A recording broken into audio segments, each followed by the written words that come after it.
Alright, guys, been on the freaking horse stance squat grind. Um, and I'm getting deep. Balls freaking deep. uh, I even noticed like my internal external rotation of my hips has improved.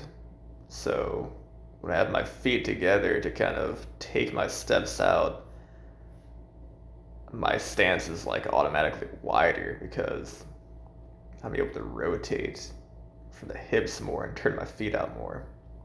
So this is a one step squat, but it's like pretty freaking wide. And I'm getting mad deep in this one.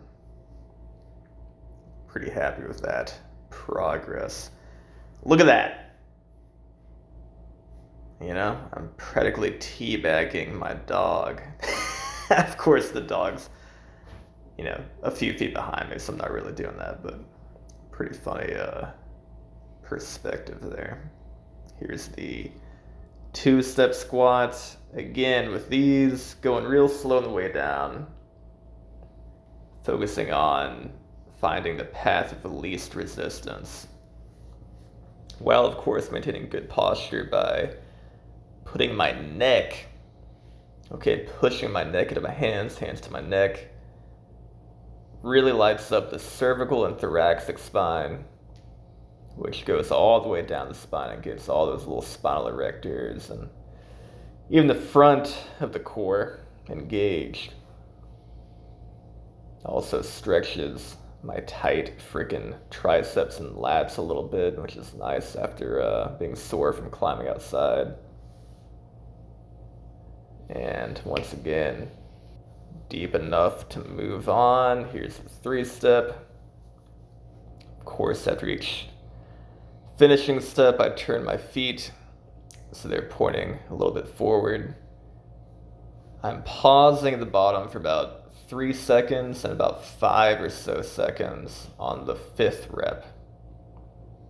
And if I'm feeling or seeing that essentially my hips are going lower than the line of my knees, then I know I can move on to the next step. And as you can see, that ass is getting deep. So after this, I moved on to the fourth step. I've noticed, it's a pretty good cue to try to take the path of least resistance. I think in the past I've tried too much to either push my knees out, which all I really did was cramp my glutes up and, cause me to lose range of motion. I would either do that or try to focus on being way too upright. Instead, what I'm doing now, again, I'm just trying to find, closing my freaking eyes, trying to feel what's going on. I'm just trying to take that path of least resistance. And I'm finding that my hips are actually internally rotating a little more, which is stretching my glutes and like my TFL and my hamstrings and my adductors. Whereas if I had really focused on pushing my knees out, my glutes would not stretch as well. It would pretty much only be my adductors, maybe some hamstrings. But here I feel like everything loosening up and it feels great. And that was a successful 4-step. So moving on now to 1, 2, 3, 4, 5 steps out for the first time. This is actually a little tough, so I get chilled here for a minute to kind of feel it out before going ahead and going for it. This is where the dogs play, and my dogs shed like crazy, so as you can see, there's dog hair all over the damn place. And there's the dog himself. Left side of the screen, very sleepy. We were playing in there earlier. His toys are in the background.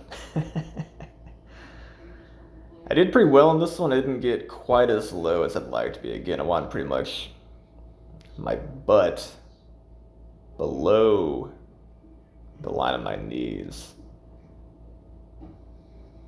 I'm about parallel with my knees at this point, but again, it's not good enough. I want to be lower and comfortably so, or at least not too uncomfortably so. And once I reach that range of motion, I would then move on to a 6-step stance. I've been doing these pretty much, I think I started off doing them like twice a week, about 5 weeks ago. Now I'm doing them 3 to 4 times a week at this point because I'm recovering pretty quickly and getting very adapted to them.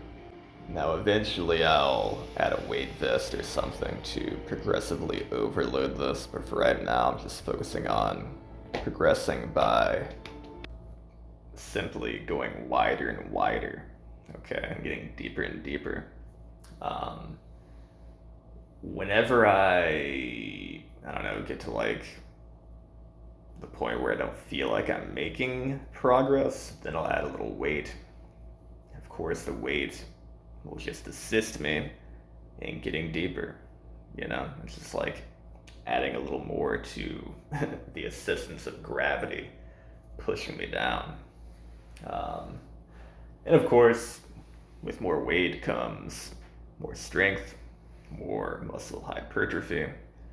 Not really something I'm looking for just because I want to stay light and a little top heavy for climbing, but I'm not totally against it. And again, I'm not a climber, I'm just a dude who climbs, so I'm not gonna do anything, you know, too crazy like I hear these professional climbers do. Like I've heard of a guy like going around in a freaking wheelchair instead of walking around so that his legs would actually atrophy and he could like climb overhang better and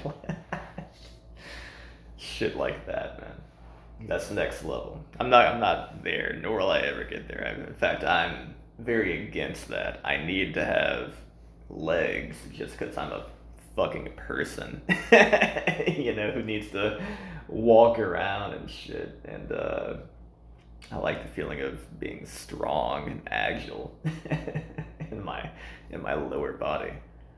But yeah, in terms of building muscle, for right now, not really trying to do that in general. If anything, I'm trying to either maintain my weight as it is, or to actually lose maybe a pound or two. Okay, because I want to be light and get out there and just freaking feel light and crush. But at the same time, I'm not gonna play that no legs game, dude. That fucking flamingo leg shit. I'm not that serious into it. Anyway, doing that again, maybe like 3 or 4 times a week, and I'm also starting to do once a week the knees over toes split squats to kind of open up my hip flexors and also increase my just knee stability and longevity and like joint health, especially in the deeper range of motion. So it's kind of like knees gliding beyond the toes range of motions. Shout out to Knees Over Toes guy. Forget his real name. Dude's on YouTube and all kinds of social media. Pretty popular dude right now. Grown tremendously in popularity. You'll see him on all kinds of other super big, fitness or lifting channels or whatever. Pretty damn good exercise. I'm gonna do that once a week. And also once a week, I'm starting to do the more strict form glute ham raises. And again, thank you to the Knees Over Toes guy for giving the kind of logical progression or regression of that exercise by simply training partials.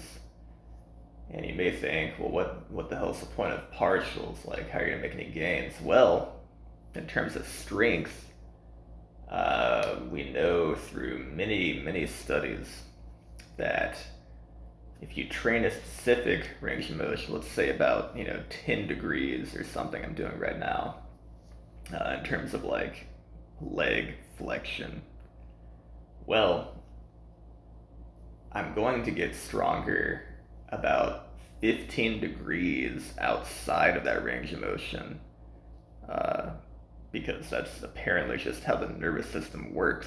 Okay, so if I get to the point where I can do maybe 10 to 12, uh, 10-degree knee bends or whatever the hell, 10-degree glute ham raises, then I will probably be strong enough to push it to 20 degrees or even 30.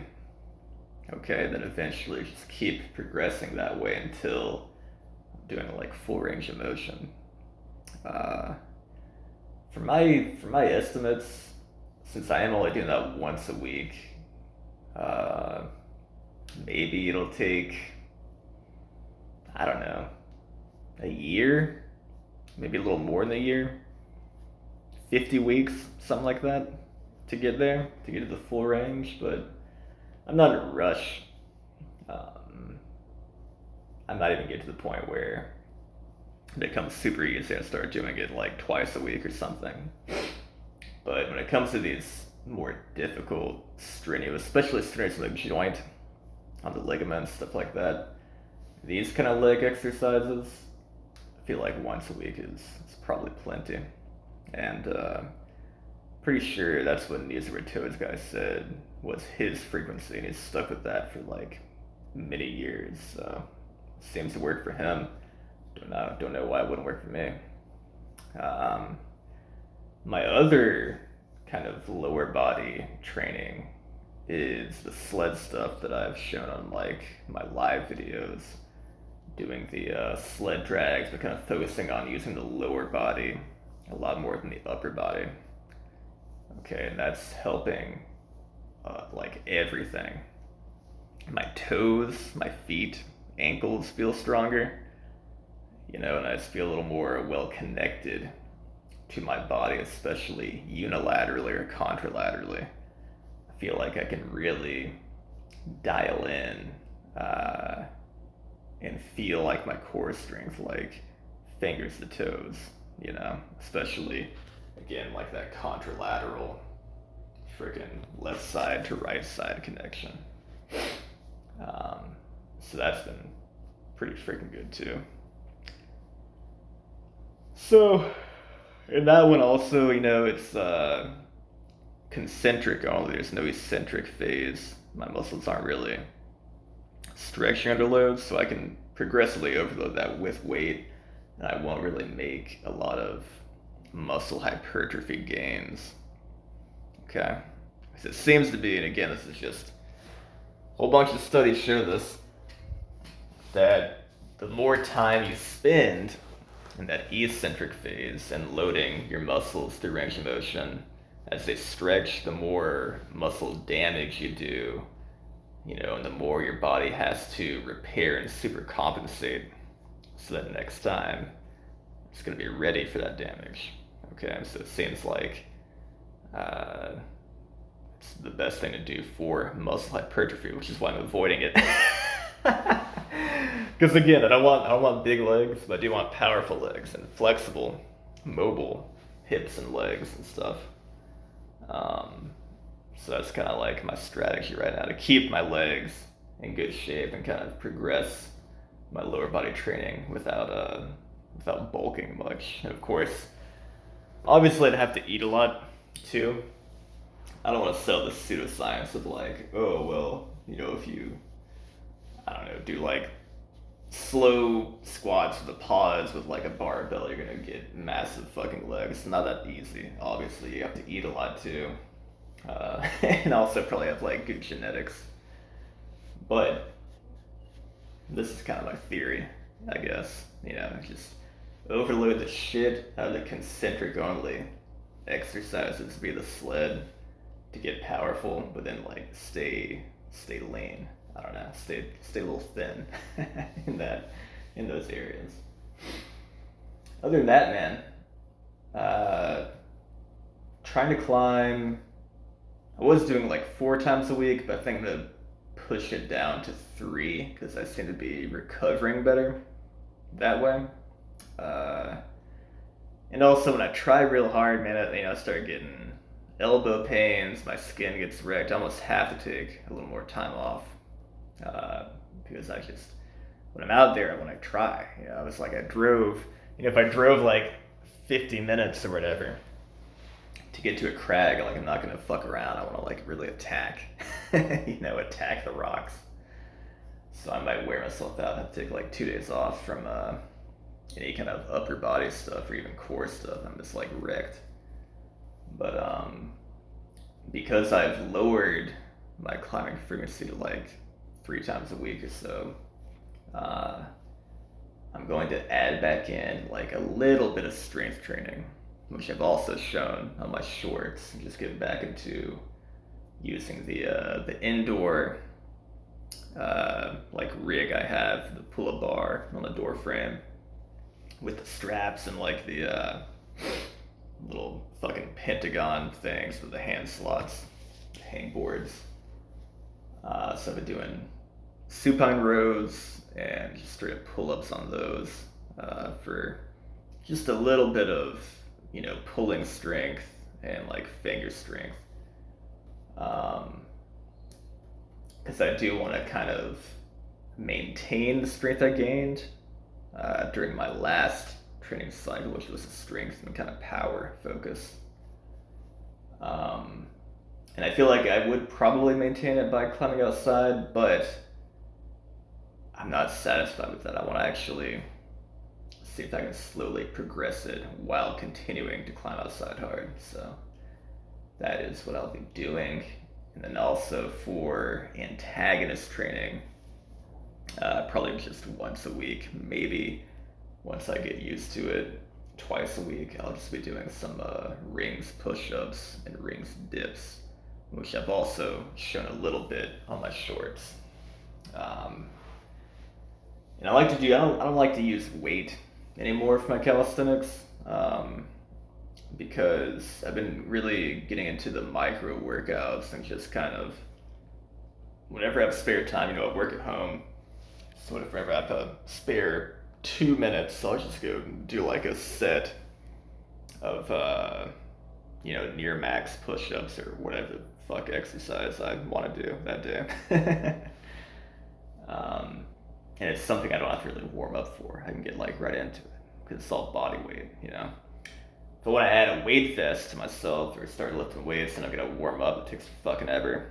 I gotta take a good chunk of time out of my day, at least like 45 minutes or something, which I might not have every day or might not be willing to spare every day.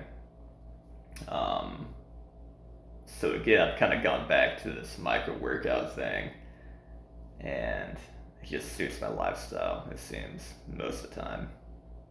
And it works. I get stronger. And yeah, my endurance is still fine because I'm doing cardio, so it's not even like that matters. Some people will look at that and be like, "Oh, well, you do like one set every 2 hours? Like, what a pussy!"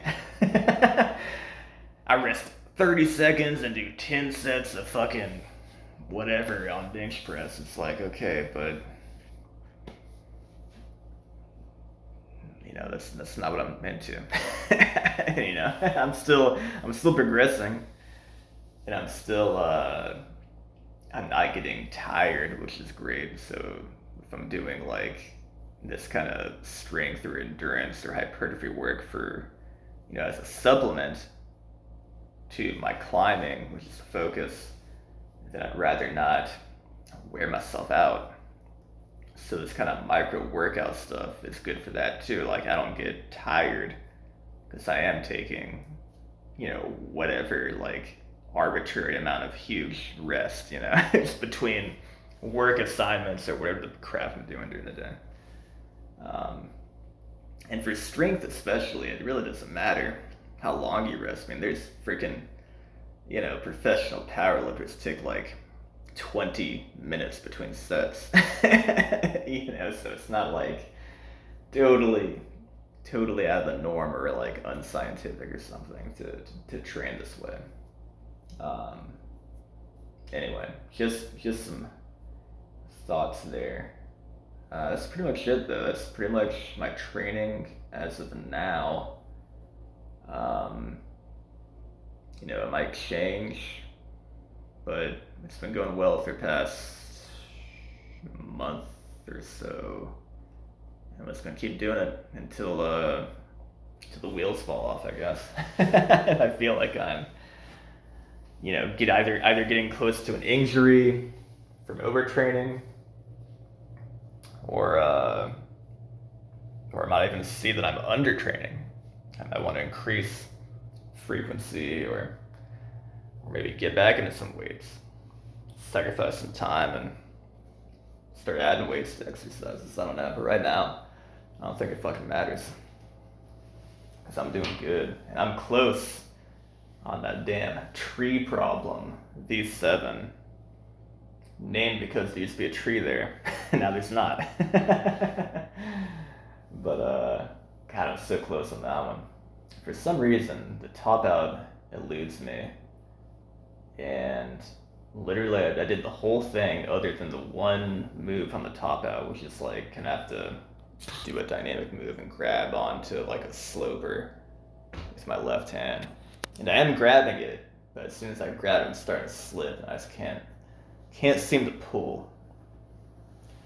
Didn't really make any progress on my third session, which was this past weekend, but I was messing around with some like alternate betas, and I was like, it could probably be done this way. It's like, weird shit only suits like my style for some reason, but I think I'm gonna have to respect the history of it and climb it the way other people have climbed it. Okay, so the top out that has eluded me, the one move, left hand to the sloper, I'm just gonna have to grind it out and get it, fuck it, because I want to get it on film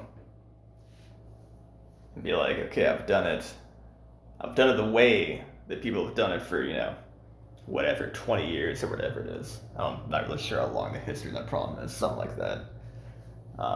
Then after, I might go and climb it again with my alternate top out beta, which I don't think anybody's done before. This is as far as I know, as far as the several people I've talked to now. So we'll see about that. Hopefully I can get it on film. Usually I've been going there and people have been meeting me there, where I like just find people there and we're hanging out. It is the season of climbing, so it's getting a little more crowded in this crag. So hopefully I'll have people there that can maybe film for me. Because otherwise I'm not really sure how I'm going to film that myself. Because the problem is long as shit. I mean, it's like, I don't know, 15 hand moves, something like that, maybe a little less. Let me think.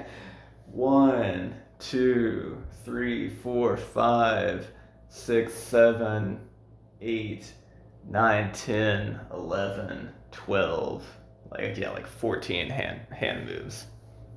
3 of which are like on the top out, but whatever. We'll see. If I can't get on film, I'll at least get the last part of film to show that I am doing that top out. And then I'll show the alternate top out either the same day if I have energy, or I'll go back later. I've got a few other projects that are in that range, like V7 or so. The other I just learned about is an extension of a really old problem, probably as old as tree problem, called profanity, which is a V4. There's an extension called Watch Yo Profanity, which is a hard traverse right, and then it goes through the rest of the classic profanity problem.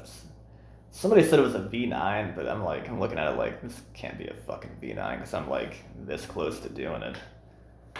I think it's probably V6 or V7, but regardless, it'll be a challenge and a fun one to do and then get on film. So that's what is coming up here on my channel. After that, man, I don't know. I want to do Road to Nowhere when it gets real cold, so friction is nice. Because there's one move that's really freaking hard and the friction isn't nice. Another V7. Then I want to start working really hard stuff, man. There's like the V8 Reignition, which is in the same cave as the other two problems I was talking about, Profanity and Tree Problem. And then there's a V9 called Beef It, which is on a boulder I've climbed in the past, which would be freaking awesome to do. I don't know if it'll go this season, but I'd like to make some progress on it. So that hopefully maybe next season at least I'll be able to climb that. And dude, once I'm climbing the V9 outside, boy, what the fuck? I'm gonna be able to climb all kinds of shit, man. That opens up the horizon, you know? That's what makes climbing fun, dude. You get better at it, you can climb more shit and have more fun. That's what it's all about. Anyway, enough rambling. Y'all take care. Peace out. Keep crushing, dude. You know what it is. Peace.